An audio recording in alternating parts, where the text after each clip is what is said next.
all, and welcome to another exciting episode of Down Home Dirt, the show where we dive deep into the journey of entrepreneurship with those who took the plunge and all the ups and downs that come with it. I'm your host, Desta, and today we are joined with Royce with Honor Roofing and Construction. Thank you for coming out today. Thank you for having me. I'm super excited to do this interview. I want to learn a lot more about the roofing industry, and you're my man. There you go. Well, I hope you're in for a ride because there's a lot of things we could go over. It's definitely a journey. I had my roof replaced a couple years ago, and I only learned like a smidgen. And the reason why is because I just chose not to learn. I was like, just do it. Whatever needs to do it, right? But as I'm growing as a homeowner, I'm learning that there is more to it than just do it. You know? Yeah. I mean, some people can ride like that, their whole life and not care, just have the guy do it. But most people like to have some vested interest in things that they call home. So makes sense.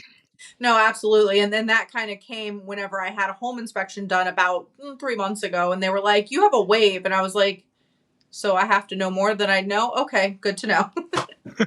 It was like you said, a wave in the roof, so it was like it kind of like rising up in a couple areas. Yeah.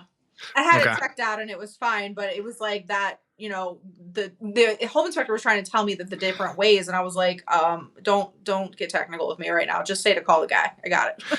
Well, just to make you feel better, the waves that you see, that it typically has to do with the rafters and how the house is settling, and it's purely cosmetic. It won't change the effectiveness of your roof, so you have No, nothing to worry about there.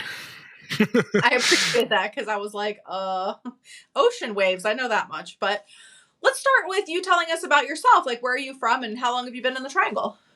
Well, I've been in the Triangle since about fifth grade, so I've been here. So almost all the important things have happened in Raleigh. So, with that being said, you know, I grew up here. I'm not a true native, but I'd like to consider myself. It's just easier because I moved a lot around. I moved around a lot. Jesus. I moved around a lot when I was a kid. So, I was in Virginia, Florida, Missouri before I ended up here. But like I said, I've been here the longest. So, this is where I learned how to drive. All the major, important times of my life basically happened here. This is what I remember. So, might as well be considered from North Raleigh at this point. Same with my kids. We moved from Florida to here when they were like 8 and 10, and this is what they know. So they're adults now. Yep. But I understand that. So let's jump right into it. What initially drew you to the roofing trade, and how did you first get started in this? So roofing just kind of fell in my lap, funny enough. So before I got into roofing, I was sold building materials. So a combination of working at Lowe's for 2 years as a sales specialist there and spending some time at ProSource Wholesale, which is a distributor for a wholesaler for flooring, countertops, cabinetry. So, been selling building materials for about 3 years at this point. But wasn't really happy with my current my position at ProSource. So I started looking around, and the craziest story, as I'm sure you're aware of, like through BNI, it's actually a BNI story, which I like to tell people because it's a crazy story, to be honest. So, my girlfriend moved here. Or moved down here for an internship about 3 years ago. That's when I met her, and she only planned to stay for 6 months. She met me, and stayed longer. So it's kind of my fault to blame for that. But her brother's fiance, um, Stephanie, she owned a business, and that was where she was at the internship. And her business partner was Caitlin Honor of Honor Roofing now. So I've known of Caitlin and Cameron. They're the owners of Honor Roofing and Construction. I've known of them for like 2-3 years at this. But when I started working at ProSource, I met Caitlin in person at one of Stephanie's birthday parties, and she was like, "Hey, why don't you stop by my BNI and check it out, see if it works for you?" And I was like, "Yeah, sure, why not? It's a networking event." So I go check out her BNI, and then I meet Kyle, who was a flooring installer at that BNI chapter, and obviously I sold flooring, so me and him hit it off for a while there. So me and him came pretty close. I met his business partner Richie as well, from BOG Flooring. So shout out to those guys. They do really good work. But needless to say, I started working with them a whole bunch, and then at a networking event with Kyle, I was like, hey, I'm not really happy with where I'm at ProSource. I'm kind of looking for something else. If anything happens to come across your way, just let me know. Just kind of looking out there. And then literally that day, Caitlin posts in her BNI group that they were looking to hire another salesperson. So at that moment, Kyle's like, hey, I don't know if you know Caitlin. I'm like, wait, I have this person in my contacts. Like, I know who this is. Oh, that's So small world. I messaged them. I'm like, hey, with regards to, you guys are looking to hire or whatever. And I was like, yeah, dude, let's talk about it. And so you're like, sure. So literally that night I had coffee with Caitlin and Cameron, talked about the position. They saw whether or not if I was going to be a good fit. And then at that point, it's just history as far as me starting to work with them. So started work with them about 2 weeks later, and been with them ever since. So that was about like a little newer to the roofing side of things, but I've learned a lot in the last about 6 months. So that's how I got to roofing. It was through BNI, and so it was cool to experience that through the networking stuff. And I thank BNI for the job I currently have because I really enjoy it, and I plan on utilizing that as a tool for future. So. That's a great thing. We talk a lot about networking. Honestly, networking will get you in the door where as education may not. So that's really great that you have that story to tell us. Go Mm-hmm. networking. Yeah, networking is fantastic. I've met a lot of really cool people so far during my networking journey, and I appreciate the time and effort that people do to put these things together because it really means a lot. And the referrals, word of mouth, all of that means a lot when you're trying to grow your book of business. And the fact that that has played a story in not just me, as far as doing business with people, but the fact that it also landed me a job is awesome. No, absolutely. And that's great. That's actually how I got started was in BNI, and then I moved around to a couple of different other ones. And if it wasn't for that networking, I wouldn't be where I'm at right now doing this podcast because I've met a lot of people that way. And I think that's fabulous. So shout out to networking. Yep, for sure. Can you describe a particularly challenging roofing project that you've worked on and like what made it unique and what did you learn from the experience?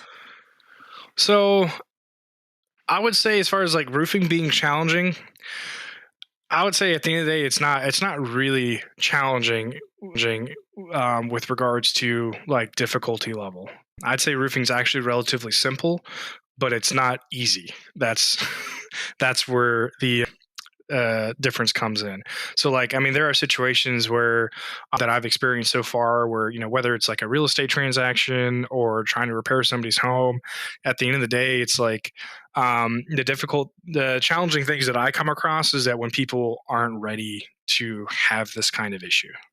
Mm-hmm. Most people are not, financially prepared to deal with a large expense, and a roof replacement is a large expense. Even some repairs can be kind of expensive depending on what the issue is. And if, the insurance route doesn't really work out, a lot of these people are put into tough situations. And that's a interesting thing to try to navigate where, you're trying to help them out, but, obviously still try to do business with them. So that can be challenging at times. And unfortunately, in the roofing industry, there is a lot of what I would consider like bad actors or, unethical business practices, whether it's people trying to, fake storm damage, which is somewhat common, or just not being fully transparent with the customers on what's going on or what's actually available. Because some people are just like, oh, yeah, you got to replace the whole roof. So this is what's going to be versus, potentially offering a repair. Maybe a repair makes more sense and maybe I give the customer an extra 2-3 years before they need to replace the roof. So, that's part of the reason why this business was so successful as it started off, because that was one of Cameron's core principles is making sure people have all of the options in front of them and they can do what's best for their situation. That is amazing. I love hearing that. That is something that I feel like in the trades that we would the honesty and the transparency and Hmm. educating your client because you don't want to just be that guy that goes up there and they're like, oh, just replace it. Let's go. You want them to know Yeah, why and how to look for it correct, in the future. So that's really great. correct. So how do you stay updated on the latest roofing materials and technologies and how And how have advancements changed in the industry? Sorry, that was a lot to say. No, you're good. So as far as like staying up to date, I mean, there are like workshops that manufacturers provide often where, basically they invite you to one of their things and they kind of show you about all their products. So that's probably one of the best ways to stay updated as far as like new technology and stuff that's coming out within the roofing industry. I will say that like the roofing itself has not really changed much over the last couple of years. I will say there's been a lot of the changes are coming from like how the process of doing roofing is done versus actual materials involved, because like shingles haven't really changed much in the last couple of years. It's relatively the same, but give you a good example is, so most people aren't too familiar with roofing. There's basically two kinds of shingles on the market. There's 3-tab, which kind of looks like almost like bricks, as far as the pattern that it gives. And then there's architectural shingles, which obviously don't have that pattern. It looks kind of random as far as the way the shingles lay on the roof. 3-tab shingles last 20 years. That's what their engineer lifespan is. Architectural lasts 30 years. So the changes that I see are not necessarily from the product itself, is the shift from people that are installing roofs or insuring roofs mainly. Like their insurance companies are stepping away from wanting to insure 3-tab roofs and really only wanting to insure architectural roofs, because from their perspective, why would I want to insure something that lasts 20 years when I can insure something that lasts 30 years? So a lot of the replacements and stuff that we do are basically exclusively architectural. The only time where we put 3-tab shingles back on a roof is if it's a situation where there's like a tree fall and we're trying to match the rest of the roof that we're not replacing. So that's a good example. One advancement that they have made in the last 20 years is 20, 30 years is the introduction of copper granules on shingles. So I don't know if you've ever seen like an older roof where you see those like kind of water stains where it kind of looks like it's like stains. That's actually technically it's mold growth or some kind of bacterial growth on the shingles. It doesn't really damage anything. It just doesn't look great as far as that perspective. So with the introduction of the copper granules, copper is an antimicrobial, just the way the electrons work with regards to how to interact with bacteria. Basically, just strips all the electrons on the outside of exterior bacteria and causes them to die, which is what it is. So with the introduction of the copper granules, that streaking that you see on some older roofs is pretty much gone. So if you are looking at the kind of roofs that we would install, they're technically called antimicrobial shingles. So that's, I guess, one advancement that they've made. I guess technically they started making these like metal shingles too, but they're kind of expensive. I wouldn't necessarily. I mean, if you want them, sure, they'll last a lot longer than a regular shingle, but you're gonna be paying like 2-3 times as much to cover the same amount of area. No, that's great. That actually explains a lot. There's this house that I used to clean in a neighborhood, and they had like a actual metal, like copper roof situation. And I thought it was just so interesting. And I was like, I have never seen that. I'm from Florida, and they have I don't know, they look like Like the shells on. terracotta. Yeah, Yes. yeah, yeah, yeah. And I was like, oh. And then a friend of mine used to live in Arizona, and she told me that they didn't replace roofs out there. They just put another one on top of it. And I was like, that's interesting. So apparently roofing is different everywhere you go. Now I'm learning that. Well, I mean, like, yeah. So, like in Florida, the reason why terracotta roofs are popular there is because I mean, they get battered by hurricanes all the time. Mm-hmm. So it's they're a lot more expensive. You still find shingle roofs down there, but like if you want something to last a long time, then you're going to get one of those. And like with those, they're a lot more expensive to put in initially, but you don't have to worry about that near as much as a shingle roof. Because like a shingle roof through a hurricane, good luck if you still have half your shingles still on there. So it's a lot more expensive up front, but you'll benefit that over the long term. So going back to like other types of shingles that I see in the Raleigh area specifically. So shingles are obviously the most important. I'll see metal roofing as well.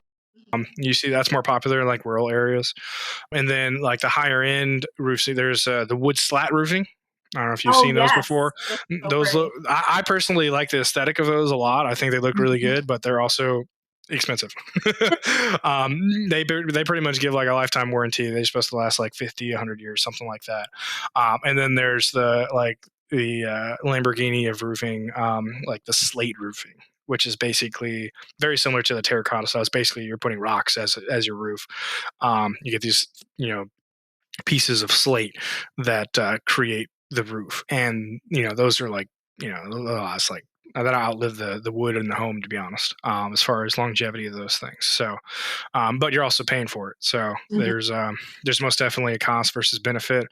But if I had the infinite money and I'm putting a new roof, it'd probably be a slate roof. Just because I know I wouldn't have to worry about it pretty much ever again after putting it up there. No, absolutely. I agree with you. Like I said in the beginning, I had my roof redone, and he came up to me with a couple of different options because I had insurance that paid for it, and I was just like, "Uh, the black one. I don't know. Like, just pick one and put it on there. Like, so this is great. I'm starting to learn more about the things that I need to know. Being a homeowner is stressful. Oh, I bet. It is. It's been a journey, and I got to be honest with you, I learn a little bit more every day. Like last weekend, I went to go outside, and I had put, don't judge me, okay, an Amazon door handle because it looked pretty. And I go out the door, and the thing just bust open. I can't get the door open. And I'm like, Oh man. so I go to Lowe's, and I'm just standing there, and I'm like, oh, I have to figure out what goes there because I also needed to replace the weather stripping. Thank Hmm, hmm. God that that is universal because I was just standing there going, So this homeowner thing has been fun. I'm just gonna say that out loud. Well, I mean, I would say as far as being a homeowner, I'd say there have been situations more often than not where unfortunately we have to come behind somebody and fix things that they try to do initially.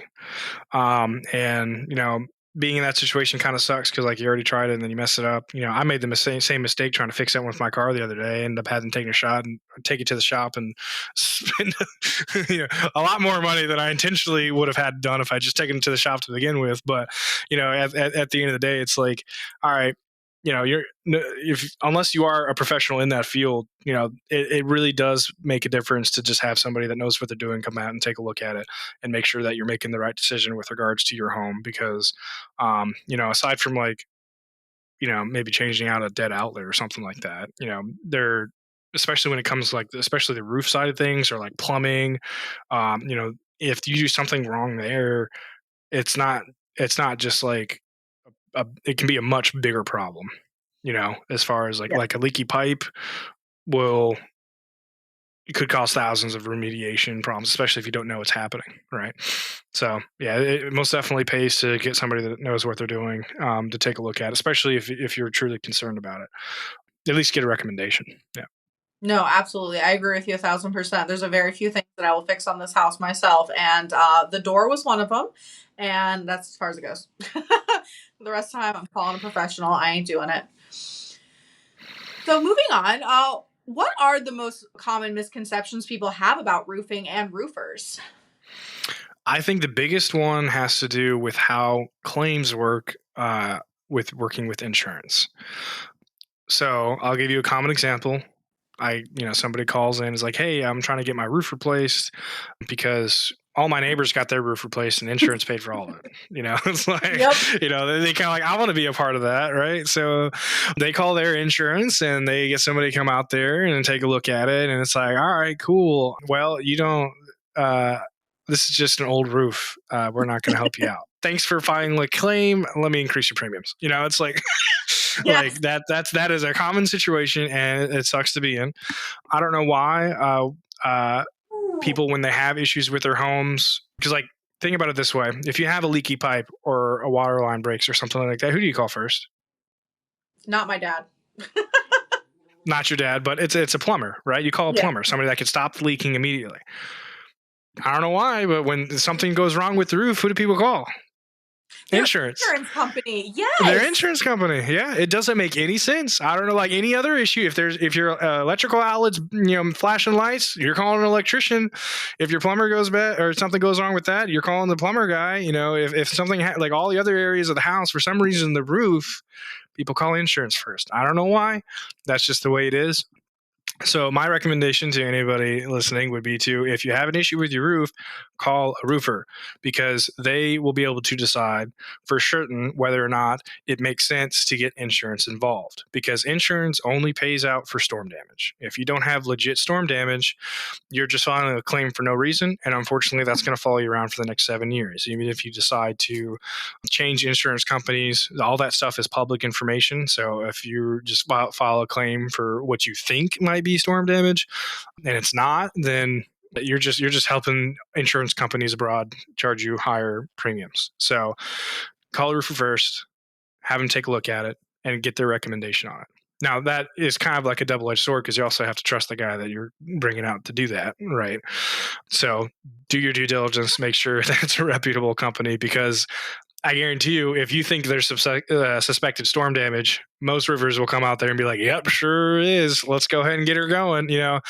So that's kind of the stigma that I've been fighting since I got into this industry, is like trying to be truthful with somebody with what's actually happening on their roof. Like, hey, I know you called me out here for storm damage, but this doesn't really look like storm damage. This looks like an aging roof. And if you were to be filing a claim, I'm not going to. Your odds of getting an approved claim are pretty low, and I would caution against that. So that's the biggest common misconception, is how insurance process works, and what I think the best process for dealing with issues with your roof. No, I agree 100%. I just have a little fun story. So I had gotten my roof replaced because I did actually, a hailstorm came through, right? And so I had a roofer I trusted come out. He looks at it. My neighbor had their like extra roof. I don't even know what it was. It was like a weird aluminum like porch thing that was added to it. It was Mm-hmm, mm-hmm. flipped and it was in the backyard. Okay. Oh wow. And it sat out there for over a year. And the reason why is because they called the insurance company before they called the roofing company, and they had to sit with that, and then they had to pay to have it replaced out of their own money. Then they had to sell the house because they couldn't afford it. Yep. And I So was like, yeah, no. call the roofer first, guys. You do it for every 100%. other issue in your house. Call the roofer first. You'll save yourself a lot of time and energy in the long run, because it may just make sense to just repair it, or do something Absolutely. along those lines. And in that case, like as a roofer, I can give you documentation as to what's going on with regards to, like, for example, in that case, having the front porch roof be sitting in the backyard. If you could have gotten emergency tarping, you could have done other things to limit the damage that not being there could have caused. There's a whole long list of things, and then of course, with them being documented and them being a company, when insurance comes out, even if they did something to fix it, you have you should have everything that you need to approach the insurance company with like all the tools and stuff, and like, hey, I had it looked up by a roofer, here's what they saw, here's their report, this is what I got going on, they did emergency tarping, that stuff. It's like, okay, insurance is like, all right, this person's pretty serious about what's going on, because what you don't want to do is not emergency tarp it and then have to deal with water remediation or damage from missing things like that, which costs the insurance company more money, versus you taking the initiative to fix the problem, at least even temporarily, before you get insurance involved. No, absolutely. I agree with that. So safety is a critical in your line of work. Like, can you share some of the safety protocols that you follow and like why they're important? When it comes to getting on roofs, obviously that can be scary. And here's a couple of the tips and things that I've learned so far. So there's like alligator clamps that you can, like, that sometimes like woodworkers use maybe to clamp things together, or whatever you want to call it.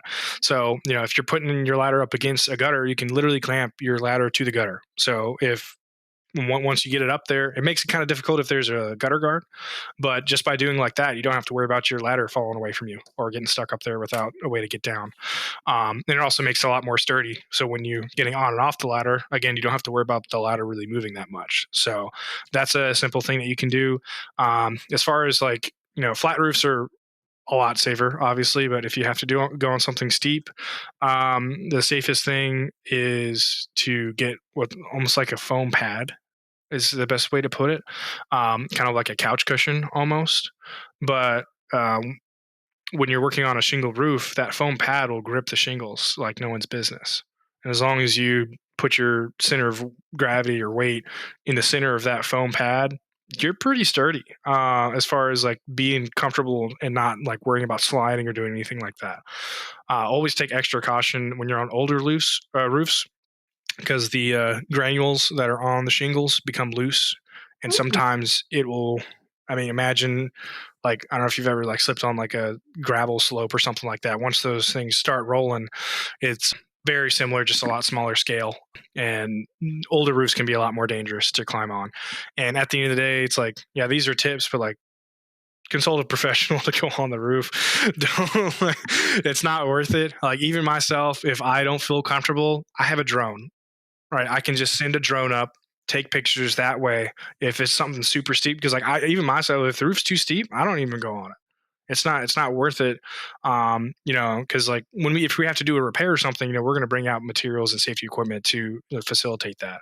But doing like an inspection, if it makes more sense to send a drone up, drones have kind of changed that because I can do a lot with the drone and not have to physically be up there, whether it's like super tall or super steep. I can just as easily send the drone up to get the pictures and videos that I need and share those with you versus having to physically be up there. The only exception to that would be if you have to do a repair. Because and in that situation, obviously you're going to have to go up there regardless.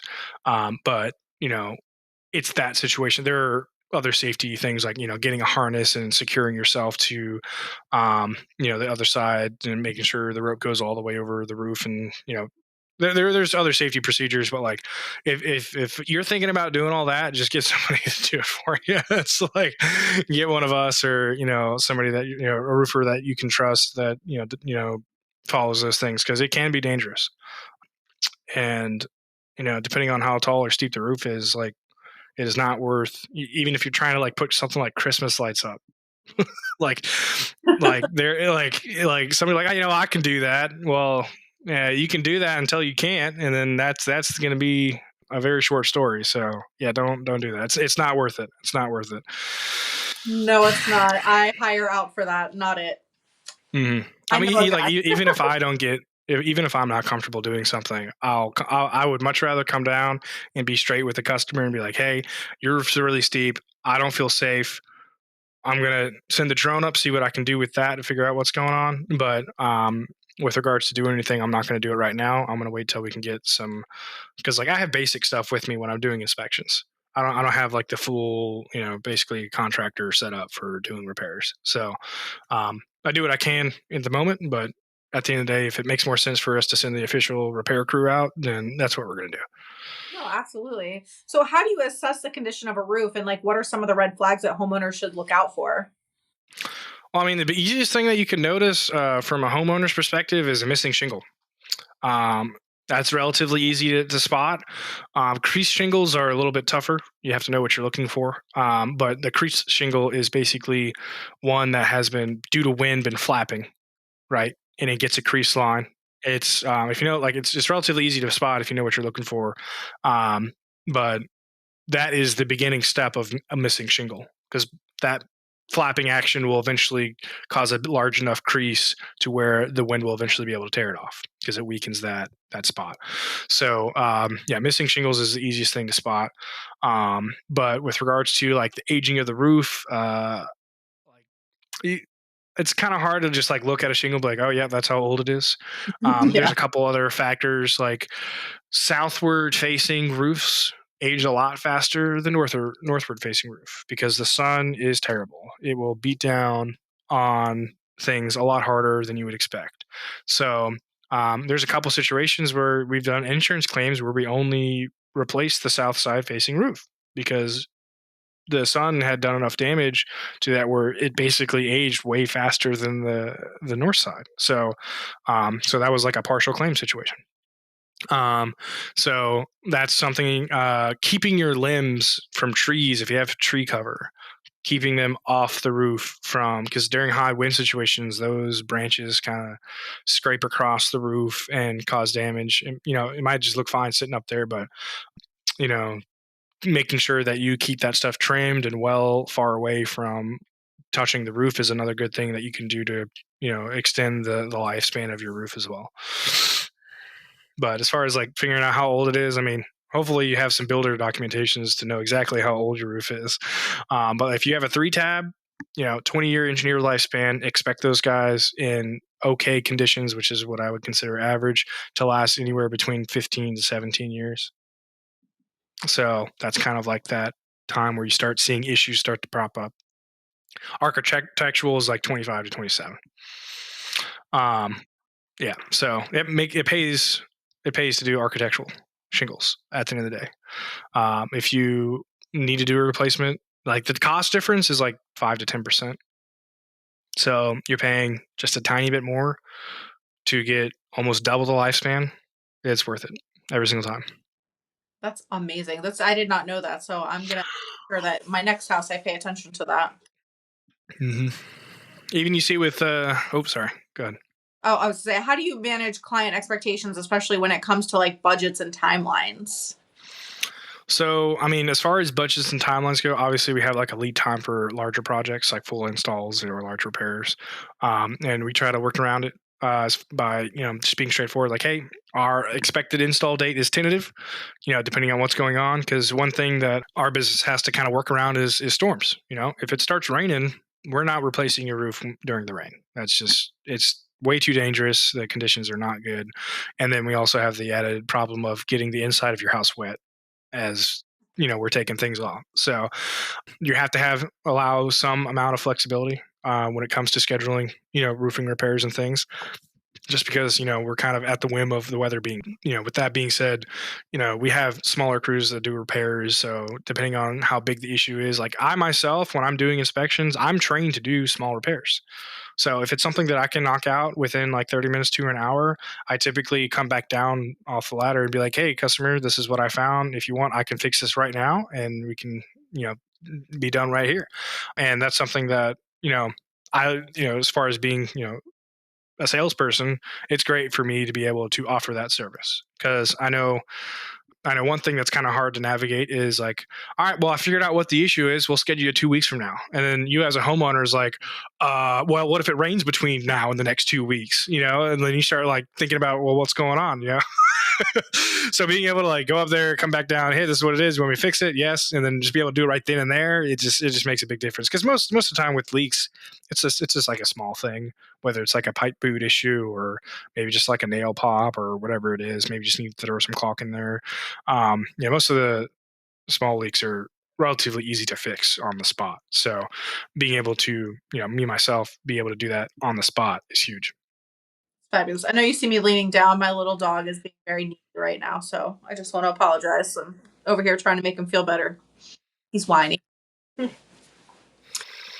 So, how do you balance the physical demands of roofing with the business aspects of it? So, for example, like you have to go out and you have to do the inspection and the repair, and then you also have to schedule if they need a whole replacement. And then don't you also deal with the insurance aspect of that as well? Well, every situation is different. Some things take a lot longer than others. I mean, like with appointment situations, I usually like my first initial call is trying to figure out what the problem is and figure out how much time I need to. For example, if I know that it's like a leak in there, in a bathroom, that's like most likely a pipe boot issue, right? So I kind of schedule myself the allotted time. I usually minimally schedule myself like a 2 hour window working with a particular customer. That'll give me time to figure out what's going on, um, potentially do a repair if it's something I can take of right then and there, and still have enough time to travel to the next appointment. Right. So I usually try to space it out, like I said, every 2 hours, 2.5 hours, somewhere around in there, just to make sure that I can give each person that I talk to the time that they deserve as far as, making sure they're treated well. I don't want to be that person that just shows up after 15 minutes. You know what? I ran out of time. I got to go to the next appointment. Good luck as far as that stuff goes. No, I want to be able to give each person I talk to all the time that they need to make sure that they're confident that we'll be able to provide the service that they're looking for and making sure they're taken care of. And as far as doing larger projects like working with insurance and things like that, I've got the skills and knowledge to navigate that. And those are typically longer term projects because as far as getting a full install, for example, I mean, first step would be like, hey, I need it installed. Typically, find out after a storm, you find some shingles on the ground, something along those lines. And unfortunately, you call insurance first because that's what everybody does for some reason. And then, um, worst case scenario, they immediately file a claim like some insurance companies do. And then we're brought in after the fact because insurance companies, most often than not, it's like, all right, well, this is what you got going on. Time for you to find a roofer. Let me know who you like. It's like they don't really help you with that process either. So then it's back to you to find a roofer to figure out what's going on. And then when you already have check in hand from the insurance to replace a roof, um, that's where that's like technically every roofer's like dream client is like, I already have the money, I just need to do my roof, and they will literally say anything to try to get them to choose you, right? So, and most of the time they just, uh, especially with insurance, they're basically trying to maximize the amount of money they can get off insurance, which is perfectly fine. Because at the end of the day, like, I'll just give you an example. Let's say insurance company approves $10,000 for a roof replacement. Well, you got company A that says they're going to spend $10,000, or company B that says they're going to spend $9,000. Well, at the end of the day, minus your deductible, the only person you're saving money is the insurance company. You don't get to keep the extra. Mm-mm. They You basically spend it or don't spend it. So, for us, like, we focus on quality and making sure the people that we use to install roofs are well taken care of. Like, we're not the cheapest guys. If you're trying to find something cheap to get done quick and fast, you know, that's not necessarily, we might not be the right fit for you, right? But on the same vein of things, like if you already have check from the insurance, like getting the best quote possible that take advantage of the money that's in that claim, that makes the most sense.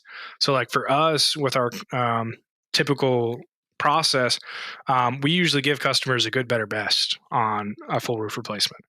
Most roofing companies out there they'll just give you one quote. This is how much it is. Mm-hmm. Yeah, take it or leave it, right? We give a good, better, best because at the end of the day, like I approach every single customer like I have no idea what their situation is, so I'm going to treat it like I do every single other person. I don't know if they have the money or not. I don't care. I'm going to give them, what our business is about and what our service is, and if you want to use us, great. I'd love to sit down and have a chat with you.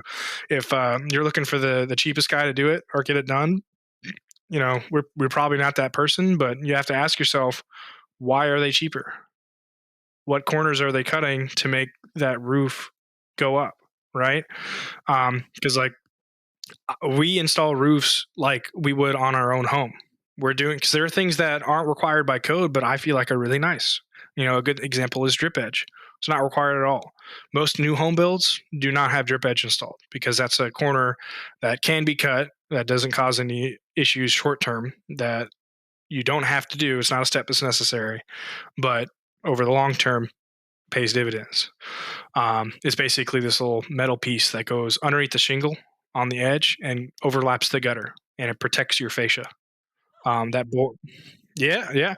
So if you have that, that's good because that it protects your fascia from like getting wet during rains and more often than not, if you don't have that drip edge installed, you'll eventually have wood rot on your fascia from the moisture hitting it after extended time. So small little things like that, like we're going to install that. That's standard, right? And making sure that ice and water shield is installed all over the place. Now, that's basically stuff that protects against like ice and water around like areas like valleys and around penetrations like pipe boots, for example. Those are some of the most common things that we're coming back behind other people and fixing where they didn't put ice and water shield around penetrations or valleys. Unfortunately, the most egregious offenders of that particular step being skipped is new home builders. And it really pays, especially if you're getting your home built, to pay some kind of third party, whether it be an inspector or a professional in the field, to come by during their respective steps of the process and make sure that things are being inspected throughout the whole process. Because once the shingles go on, once the drywall gets put up, you have no idea what's on the other side. You don't know. There's no way to know. And the only way to find out is to tear apart the whole place, basically. So if you're getting your home built, make sure you got people it's super important and crucial that you get every step of the process inspected by somebody, because once the drywall goes up, once the shingles get laid, if there were any problems on the other side, you're not going to know until it's too late. Absolutely. And this is a perfect time to plug in our sponsor, the Home Inspector team, because they have a new construction bundle. And that is one thing that they do is they do every step of the way, making sure that everything is great. They're the ones who actually came out and inspected my home as well and gave me a full comprehensive report that was easily shared with contractors with photos and explanations. It was great. So I agree with you 100%, making sure that this whole process is being inspected. That's perfect. So what I advice? really, I really teed that one up for you, didn't I? You did. You didn't even know it either. That's funny. That was great. So, what advice would you give someone who's considering a career in roofing? Like, what skills or traits do you think that are essential? Well, I'd say it's not for everybody. From what I've gathered, basically 1 in 20 people make it past the first 3 months. Oh, It is a super high turnover. The people that stay, it's very few and far between. You really have to like it. You really have to like the process, and you can't be scared of heights and putting yourself on a roof. Because, like, it's one thing, a lot of companies kind of rely on door knocking. And unfortunately, that's an unfortunate, stereotype that we have. Now, I will say door knocking can be effective.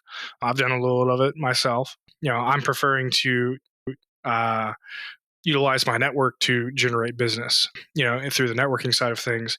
But at the end of the day, like when you're first starting off, you don't have that, and it can be really tough to get that ball rolling. Now, if you're in a position like myself, where, and this is why I'm grateful, as far as, my boss Cameron is concerned, he basically kind of gave me like a slow entrance into the roofing world by starting off as a production manager. So with that, that's like a hourly paid position that I was able to do, and I was managing installs for roofs and repairs. So I was able to really quickly learn about what's actually going on, and on top of that, I have basically a consistent base that I can utilize while I'm learning how to do roofing sales. Um, so I would try to find a company out there that does something similar. They get you started on some kind of base that you can rely on, because a lot of the companies out there just throw you into the water and be like, hey, it's straight commission. If you sell a roof, you'll be making much money, and just all you got to do is knock, knock, knock, knock, knock. And it's like, oh gosh, that makes it not for everybody, right? Not everybody has the courage and willpower to get told and the door shut in front of your face, 100 times during a day. That takes a lot of patience and courage and what's it called? I'm having a blank. Anyway, you get the point. That makes it really tough, which is why a lot of people don't say. But if with the support system that I have working at Honor Roofing, it's like, you know, I feel like it would be a way higher percentage of people that would stick around if they had that level of support when they got in the door. But most of the times, like if you try to do like a onboarding situation with, some of those bigger roofers, it's like, all right, well, here's your packet, here's your information. All right, go knock some doors and let me know if you get something, right? It's like really just drop you off in the deep end and hope you can swim, and that has caused that turnover to be super high. So yeah, there's a lot of things that need to line up, and having making sure you find the right team to start off with is the best way to do that. Making sure they are interested in your success, and I most definitely feel that way over here. So, and that's part of the reason why I stayed versus moving on to something else. So, but yeah, it's you have to be a people person as well. You have to, because this is a people business. It's sales. You got to be able to communicate with people and develop relationships and have that stuff grow. A lot of this business, a lot of the consistent business comes off of referrals. So if you aren't that, call it extroverted of a person, and that stuff is difficult for you, I would also probably stay away from roofing. or all um, sales in general. or all sales in general. Yeah, that's a pretty common thing for sales. You got to be able to talk to people and enjoy that. But it's hard to find a good, trustworthy, and find somebody that has integrity, and then have them also be good at talking to random strangers, and also be good at and okay with getting on a roof. Like it's just a small subset of a subset of a subset of people that are cut out for roofing. But it makes all the difference if you can find the right support team and manager and company to work with makes the biggest difference. No, absolutely. I agree with you on that. I had a friend, this was like years ago, and he lived in the Triangle area, and that was his sole thing. He got a job working for a roofing contractor, and he had to go out there and he had to knock on all the doors. And he's like, I don't understand. Like, I need to make money. Like, I can't just be doing this. So I was like, well, like, what if you, I don't know, something like postcards or something ahead of time and was just like, hey, I'm in the neighborhood. I exist. I might come knock on your door. So we tried that for a little bit and it worked out well for him. But Hmm. it was one of those things where he was just having a hard time making the money because unless he was selling a roof, he wasn't making anything. And he Yeah, would knock on many of them, many doors, and be like, nothing. it's small little things like that, like sending the postcard ahead of time, and there are strategies that can make door knocking a lot more effective, but it takes time for you to sit down and figure those things out, and that's why it's got such a low success rate. Is because most companies let you figure it out on your own, and you got to figure it out for yourself. And if you can't make it work, then you're struggling, and it's very difficult. And that's why with my experience and Honor, it's like, all right, well, he basically from day one is like, hey, you gotta, if you're serious about doing this and growing your sales, we need to get you in like a networking group like BNI. He had success with that. If you want to do door knocking, which you can do, let me walk you through the steps and what I found successful, what the things to say, how to avoid confrontation. Like, he sat down and worked with me all this stuff. In fact, my first like month or two working with him, I was literally just shadowing him, walking around, seeing what he does on a daily basis, versus just getting dropped off in the deep end, and having to figure it out for myself. So it was literally like, here, dip your toes in with me, see if you like it. And this is the thing that I do on a daily basis, and it was really cool. I got to, you know, my like second day on the job was when was it Ian hit North Carolina, I think, or something like that. And it had, most of the storm had just passed, but it was still raining, and I was like second or third day driving around town with him, and we went to a customer's house, looked at the leak, and they're like, we want you to fix it right now. So of course, I'm with him going up on the roof, and while it was raining and trying to fix this lady's roof, in the middle of that storm. And it was like, wow, okay, cool. This is kind of what it's like. But it just kind of drove home. It's like, we're here. This whole business is about helping people, right? You have people that are desperate, can't figure out this issue for themselves. Because like that lady was not gonna get on the roof and do it during the middle of that storm. No way. But in the case that she had, her like living room ceiling fell through. There's water like pouring into the home. Like how else are you going to stop that? Stop that from happening. And it was like a situation, like she came home from work and it was like a disaster. It was like, wow, okay. Obviously she was freaking out. So it's like, well, what do you do in that situation? Well, you call somebody and do like an emergency tarping, which in that case is kind of what we, there's no other way to do that. And you just kind of wait for it to dry out and, come back when it's not storming and try to fix it then. But yeah, it just kind of drove home the fact it's like, all right, there are people out there that have issues and we're here to try to help them. And at the end of the day, being honest and trustworthy and, having integrity when dealing with people. I mean, they're inviting you to your home, their home. This is their nest egg. This is their place. And that is like the most important part of their life typically. And you got to treat it with the same level of respect. Um, like you would your own home, because, this is their home. This is their livelihood. And it's unfortunate that there are people out there that take advantage of that. No, you're absolutely right. And that kind of is concerning. That's why you've got to evaluate who you're having. And sometimes, and this is just my own personal advice, don't just go with the first guy that shows up. Evaluate at least three. And then that way you can get a better idea of like what you're dealing with. Absolutely. I even recommend it to other customers. Like, hey, have you got other quotes from other people?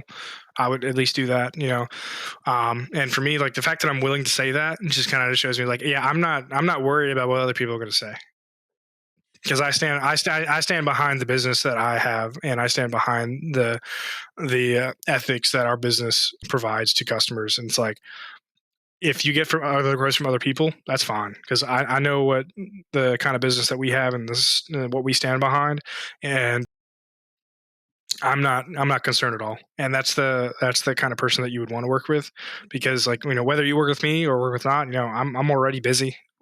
Like I'm not hurting to do your roof. If I do your roof, it's not like I'm dying for the commission or whatever. It's like because at this point, with the network that I have and the people that I'm working with, they know when they call me that what kind of level of service that they're getting provided and the kind of care that they're going to receive when they work with someone like us. And that just it makes it so much easier to do things because I'm not hurting to fix your issue. Like I said, if you want to do somewhere cheaper, that's fine.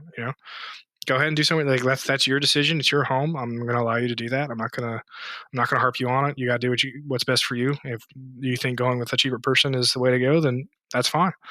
But when the issues happen 6 months, a year down the road, you're not going to be calling that person back. You're going to be calling the person that you probably should have went the first time. You know, it sucks. It sucks when that happens, but it's just a reality that some people got to find out the hard way. Absolutely. I do this my cleaning company. I always tell people, like, get some quotes, but I'm going to tell you right now, I'm not the cheapest, but I am the most thorough. So, and then those people end up going cheaper and then calling me anyway. And I'm like, it's okay. I'm not going to hate on you. I'm going to be No. like, I appreciate the fact that you went and gave someone else business. Good for them. I'm happy it worked out better with us though. Yeah, my arms are always going to be open for you. So if you decide to come back around, sure, I'll help you out whenever it makes sense. So. No, absolutely. So do you want to shout out where everyone can find you? What is your Facebook, your website, your email address? So my personal phone number, if you guys have any issues, it's 919-264-7131. If I don't pick up or get back to you right away, it's probably because I'm on a roof or working with somebody already. So my voicemail says that if you have any questions. My email is Royce, Royce, at honorroofing.com. If you want to check out our website, it's honorroofing.com. If you check out our reviews, I'm pretty happy about this. We have yet to have nothing lower than a 5-star review. I think we're getting close to 100. We've been in business for about 2 years. We're locally owned and operated. We're also a woman-owned business. Caitlin is the head owner. So Caitlin Cameron, they're the owners. So if you see them, those are the people. They're my bosses. We're a small business. We've got about 4 people on our team as far as like doing the sales and things like that. Of course, we have the contractors and stuff that do repairs and full installs. But yeah, we're a locally owned and operated, woman-owned business in North Raleigh, but we do service the entire Triangle and Greater Raleigh area. So we'll go as far south as Fayetteville, Fuquay, north as Durham. We'll do Wake Forest, Rollsville, up in that area, Smithfield and south. Like we'll go all over the place. Basically, like, if it takes 2 hours to get to the center of Raleigh, that's our radius. No, that's good. I love that because I feel like my business personally is just in Clayton and I want to reach out and get into all of the Triangle. So I love that you cover the Triangle. Mm-hmm. Well, thank you so much for sharing your story with us and some wonderful tips and tricks. And my dog is saying bye. He's down here. He's fine. Climbed up on my chair. Stop hitting me. He's smacking me. It's dinner time. Duh. So I'm gonna Yeah, go it is feed 5 o'clock. I'm gonna go feed my dog, and I do appreciate you. Thank you so much, and I will link all of your information in the below with the episode so that people can get a hold of you. Mm-hmm. You guys can join us for another exciting episode of Down Home Dirt. We'll see you next week. One more thing, or my Honor Roofing is spelled HONOUR. So if you're just listening, make sure you got the U in there. Absolutely. All right, guys, we'll see you next week.